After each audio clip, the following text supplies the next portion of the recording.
नमस्ते, जय श्री राम। आज हम यूक्रेन के ऊपर बात करेंगे। जब से ज़ेलेंस्की यूएस से वापस आए हैं, काफ़ी सारे डेवलपमेंट हो रहे हैं। नेटो के एक्सिस्टेंस पे प्रश्न चिन्ह लग गया। उर्सुला वॉन डर लेyen ने अनाउंस किया है कि यूरोप लड़ेगा, लेकिन किस चीज़ से, किस एम्युनिशन से, ये हम जानेंगे उमेश जी से। और इसके साथ-साथ नेटो का भविष्य क्या होगा, ईयू का भविष्य क्या होगा और यूक्रेनियंस का भविष्य क्या होगा। ओवर टू उमेश जी। जय सिया राम। जय सिया राम मंत्री जी।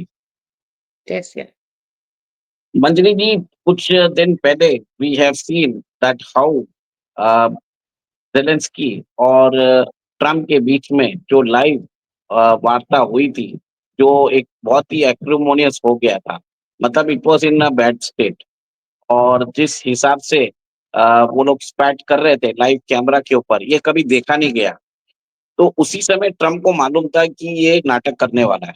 इसके लिए उन्होंने बीच में भी बोल दिया था, let the American people see. तो कहीं न कहीं अगर फ्रंट में इतनी बात हो रही होगी, तो बैक डोर में कितने नाटक किए होंगे। तो एवरीबॉडी अंडरस्टूड कि क्या होने वाला है। और उसके बाद ये लंदन गया। लंदन में इसको सारे EU members plus Britain plus Canada उधर आ गए थे। उन्होंने बोला था कि हमें यूक्रेनियन को सपोर्ट करना चाहिए, ठीक है? और we will support Ukraine. Ursula von der Leyen बोल रही है कि we will create a military industrial complex in Ukraine. उन्होंने उस दिन ही बोल दिया था। और उसके बाद ट्रम्प के पास उन्होंने उन्होंने कुछ सीज़ फायर प्रपोज़ल भी रखा था कि अ, वो बता रहे थे कि we will ask Russia not to hit their power plants, nuclear targets for 1 month. और उसके बाद हम सोचेंगे कि करना है क्या नहीं करना है। अमेरिका ने बोल दिया कुछ करना नहीं है, ऐसा ये पीस डील कुछ काम का नहीं है। मेलानी ने बोल दिया था कि you can send your troops to Ukraine but without Italians. तो मतलब सीधा ही मना कर दिया। एक मेरा प्रश्न यहाँ पर ये है कि ब्लैक सी ग्रेन इनिशिएटिव जो था वो शुरू हुआ यूक्रेन और रशिया के बीच में, ताकि अनाज जाता रहे गरीब कंट्रीज को। इसको ब्रेक किया यूक्रेन ने। जब पहले से ये डिसाइडेड था कि हम एक दूसरे के एनर्जी और न्यूक्लियर सेंटर पे अटैक नहीं करेंगे, इसको ब्रेक किया यूक्रेन ने। तो सारी चीजें तोड़ने के बाद, सारे नियम तोड़ने के बाद आप शराफत की उम्मीद कैसे कर सकते हैं? देखिए यही तो प्रॉब्लम है, अभी मैं वहीं पे आ रहा था। अब देखिए यूरोप के अंदर जो नेटो का प्रिंसिपल है, आर्टिकल 5। अब मेलानी वापस बोलने लग गई है कि we can provide support to Ukraine without Ukraine being part of NATO. और हम आर्टिकल 5 का सपोर्ट कर सकते हैं। ट्रम्प ने बोल दिया कि जो NATO members are not hiking the defence budget from 2% to 5%, मैं उनकी रक्षा करने वाला नहीं हूँ। और अभी बात ऐसी भी आई है कि अ, ये जो फाइव आइज के बीच में इंटेलिजेंस शेयरिंग है वो बंद हो चुका है, क्योंकि ट्रम्प कनाडा पे भरोसा नहीं करते। और ऐसी भी बात आ रही है कि अब यूके के जो फॉरेन मिनिस्टर है और यूके के जो हेल्थ डिफेंस मिनिस्टर है, उन्होंने पीट हेगसेट से बात कर रहे हैं। और यहाँ तक बात आ गई है कि जो अमेरिका ने लाइव इंटेलिजेंस शेयरिंग जो बंद की है, उसके कारण जो ब्रिटिश मिसाइल्स है, वो यूक्रेन में काम नहीं कर रही है। तो कहीं न कहीं और एक चीज़ देखिए ना कि बेल्जियम ने बोल दिया कि हम अपने F-16 आपको 2026 में देंगे, और यूक्रेन को। और वो बोला कि हमारा F-35 आ जाएगा 2026 तक, तब हम दे देंगे। फ्रांस ने अपने न्यूक्लियर वेपन्स ऑफर कर दिए हैं कि मैं यूरोप को बचाऊँगा। और बट फ्रांस के अंदर जो उनकी अ, जो अपोजिशन लीडर है ली पेन, उन्होंने बोल दिया है कि हम अलाउ नहीं करेंगे। तो और एक पहले तरह से फ्रांस तो बचा लें, यूक्रेन बाद में बचा लेंगे, पहले फ्रांस तो बचा लें। इमिग्रेंट्स का क्या करना है मैक्रोन? मैं वही पे आ रहा हूँ अभी।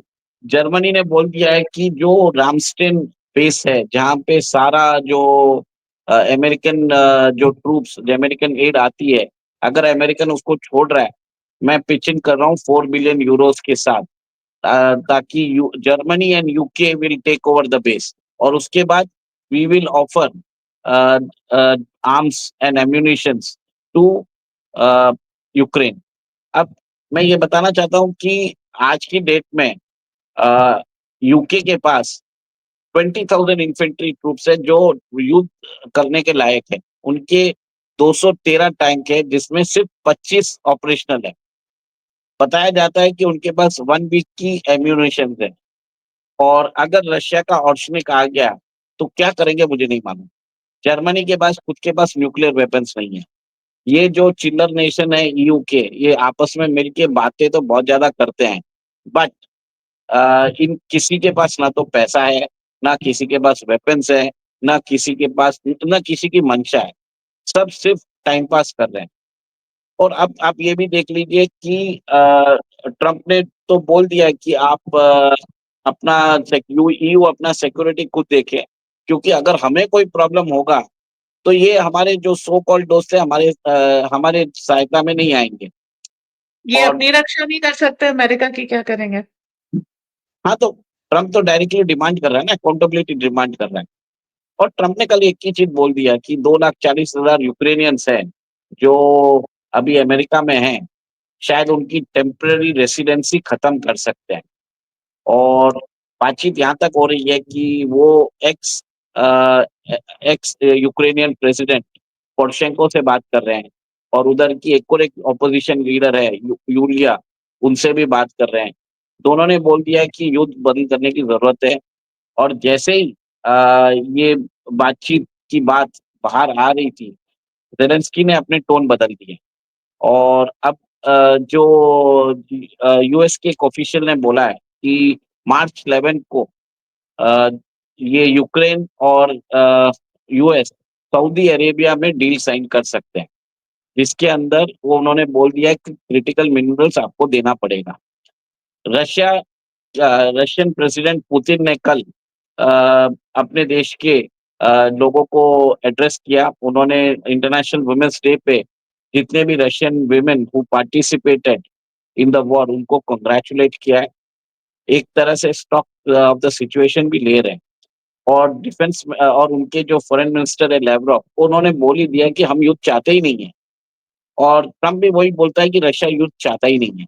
आप रशिया के कंसर्न्स को क्यों नहीं समझते? रशिया बोल रहा है कि यूक्रेन को नेटो में नहीं लेना, और ईयू बोलता है कि इंसिस्टेंस कर रहा है हम लेंगे। तो इसका मतलब है कि ईयू खुद चाहता है कि वॉर हो जाए। और अगर पुतिन का सब्र टूटा, कल अगर ऑर्शनिक के ऊपर उसने न्यूक्लियर वेपन्स अगर पेरिस, रोम, लंदन, बर्लिन पर डाल दिया तो कुछ नहीं कर सकता है। आपको ये समझना पड़ेगा। जो आर्शनिक मिसाइल है मार्क 11 स्पीड की है। और जिन लोगों को समझ में आता है कि हमारे पास जो ब्रह्मोस है उसकी स्पीड है 2.8 मार्क, तो ब्रह्मोस से 4 गुना ज्यादा फास्टर है। इसको शूट डाउन भी नहीं कर सकते। एक और एक चीज बता देता हूँ। तो ये सारे डेवलपमेंट्स हो रहे हैं। और एक और एक चीज देखिए ना कि जिस हिसाब से ये कॉमेडी ऑफ सर्कस हो चुका है, जिसके अंदर जो वॉर जो लड़ रहा है यूरोप रशिया के साथ, वो बोलता है कि रशिया हमारे आगे भी आ सकता है। तो रशिया भी तो वही बोल रहा है, आप नेटो मेंबर्स को लेके आप मुझे सराउंड कर रहे हो। मेरे सिक्योरिटी कंसर्न्स कंसर्न नहीं है, आपके सिक्योरिटी कंसर्न्स कंसर्न है। और अब आप ये भी देख रहे हो। एक मिनट बंद यहाँ करो। पे एक चीज जानने वाली है कि लगातार रशिया को ये लोग प्रोवोक कर रहे हैं। रशिया बहुत शांति से काम ले रहा है। रशिया इस वॉर को उस लेवल पे एस्केलेट नहीं कर रहा जिस लेवल पे ये चाहते थे। वॉर को प्रोलॉन्ग करके रशिया ने बहुत अच्छा किया है। इससे पूरा ईयू ड्रेन हो गया है। नेटो से अमेरिका विड्रॉ करने की सोच रहा है क्योंकि 70% इन्वेस्टमेंट उसके है। और जो डिजायर उनको रिजल्ट में चाहिए था, इन्वेस्टमेंट और सपोर्ट चाहिए था, ईयू से वो नहीं मिल रहा। कल मैंने एक शो किया था जिसमें एयरफोर्स पावर के ऊपर मैंने डिटेल दी थी हर ईयू कंट्री की, जिसमें बहुत सारी कंट्रीज हैं जिनके पास एक भी जेट नहीं है। तो ऐसे में ये वॉर एस्केलेट करना चाह रहे हैं और जेडी वांस कह रहे हैं कि किसके पैसे से लड़ोगे, किसके ट्रूप से लड़ोगे, एमिनेशन किसका लड़ेगा, किसका लगेगा। तो आपके पास कुछ है नहीं। पर मंसूबे ये है कि रशिया को अभी आप और इंगेज रखेंगे। दैट मीन्स बेसिकली यूरोप को और ज्यादा ट्रेन कर देंगे। और नतीजा everything will go into loss. Over to Umesh ji. हाँ जी। आपने बरोबर बोला है कि जैसे कीथ स्टार्मर भी गए थे व्हाइट हाउस, तो उन्हें भी पूछा गया कि आप रशिया से कैसे लड़ोगे? डायरेक्ट कैमरा के ऊपर पूछ लिया गया। तो सबको समझ में आ रहा है, जो यूरोप की जनता है उनको भी समझ में आ रहा है कि ये नीडलेस वॉर है। और आप देखेंगे जितने भी ये जो लोग हैं, जो अभी ईयू के अंदर कंट्रीज है जिनकी लीडरशिप है, वहां पे ये जो लिबरल्स है इनकी पॉपुलैरिटी घटती जा रही है, और वहां पे नेशनलिस्ट की पॉपुलैरिटी बढ़ रही है। अब जैसे जर्मनी में ही देख लिया आपने, एएफडी पार्टी की it emerge as a second largest party. तो कहीं ना कहीं आप ये देखेंगे कि यूरोपियन जनता खुद बोलेगी आगे जाके, we want to end this needless war. ऐसा कुछ है नहीं। और नॉर्थ स्ट्रीम 2 पाइपलाइन है, उसको यूएस ने अपने कब्जे में ले लिया है। यूएस ने बोल दिया ये पाइपलाइन मेरा है। और ये पाइपलाइन रशिया से जर्मनी गैस भेजती थी, और जर्मनी खुद चाहता है कि ये गैस उनके पास ना आए। और जो उनके जो लीडर है फ्रेडरिक मर्ज, वो बोलते हैं कि हम कैसे भी ट्राई करेंगे कि रशियन गैस जर्मनी ना पहुंचे। तो आप ये देखिए, बहुत एक अभी जो है EU, it is a comedy of errors. और जो भी उनके अंदर जो जोकर्स है, जो उनके लीडर्स है, उनमें they are lacking the vision, they are lacking the foresight to stop the war. और ट्रम्प को मालूम है कि ये सब जो भी पैसे आएंगे सब मेरे लगने वाले हैं। और ट्रम्प तो आज की डेट में जो बोलते हैं, सूदखोर बनिया जैसे हो चुके हैं, एक एक डॉलर का वो हिसाब पूछ रहे हैं। वो तो तालिबान को भी बोल रहे हैं, हमारे 7 बिलियन डॉलर्स के आप हमें हमने जो एम्यूनिशन छोड़ा था, जिसमें 7,70,000 हमारे जो आर्टिलरी गन्स थे, और 70,000 हमारे एचएमवीज थे, हमवीज थे, उनको आप हमको वापस करो। तो ट्रम्प तो छोड़ने वाले नहीं है। और उन्होंने इसके लिए पाकिस्तान को 397 डॉलर्स, 397 मिलियन डॉलर्स उनको दे भी दिया। और कल उन्होंने पाकिस्तान को प्रेस भी कर दिया कि आपके कारण हमारे पास अफगान टेररिस्ट पकड़ा गया। और आज उनको बोल दिया कि हमें पाकिस्तानी और अफगानिस्तानी नहीं चाहिए यूएस में।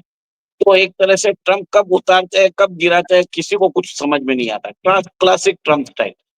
तो ये सब। मेरे हिसाब से इसमें बहुत क्लियरिटी है। पाकिस्तान को उन्होंने पैसे दिए, प्रेस किया कि अफगानिस्तान से लड़ो, पर तुम्हारे सिटीजन्स को यहाँ से निकालो क्योंकि हमको तुमसे कोई मतलब नहीं है। सो ट्रम्प इस एरिया में, जिसको आप साउथ ईस्ट एशिया कहते हैं, इस एरिया में अपना क्लियर कट एजेंडा लेके चल रहे हैं। एक Pakistan and Afghanistan should power balance each other. खत्म हो जाए कोई फर्क नहीं पड़ता। हमको साफ जमीन मिल जाएगी। हमको इनके नागरिक नहीं चाहिए क्योंकि इनके नागरिक सबसे ज्यादा लंदन में है, एंड लंदन में सेफ्टी सिक्योरिटी इनकी नहीं है। तो जो ट्रम्प कर रहे हैं, वो एक एक अमेरिकन डॉलर बचाना चाह रहे हैं ताकि वो जो अमेरिका की इकोनॉमी के ऊपर कर्जा है उसको उतार सके। And second best thing he what he is wanting is, जो अमेरिका है वो अमेरिकन सिटीजन्स के लिए सेफ हो जाए। पाकिस्तानियों से ये सारे खतरे हैं जी। Trump is clearing another 9/11 attack on America.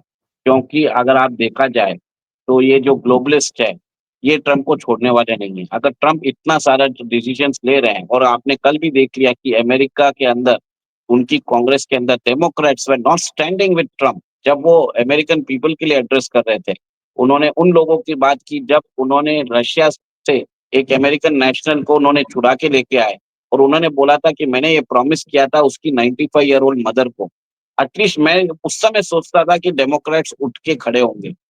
मैं नैन्सी पेलोसी को देख रहा था, वो लोग कंफ्यूज लग रहे थे, मतलब उनके चेहरों की हवाइयां उड़ी हुई थी। तो कहीं ना कहीं मुझे लगता है ये ग्लोबलिस्ट और डेमोक्रेट्स मिलके एक तरह से अमेरिका के अंदर एक टेरर अटैक करा सकते हैं। और इसके अंदर मोस्टली पाकिस्तानी और अफगानिस्तानी यूज होंगे। ये मुझे लग रहा है, ये मेरा विश्लेषण है।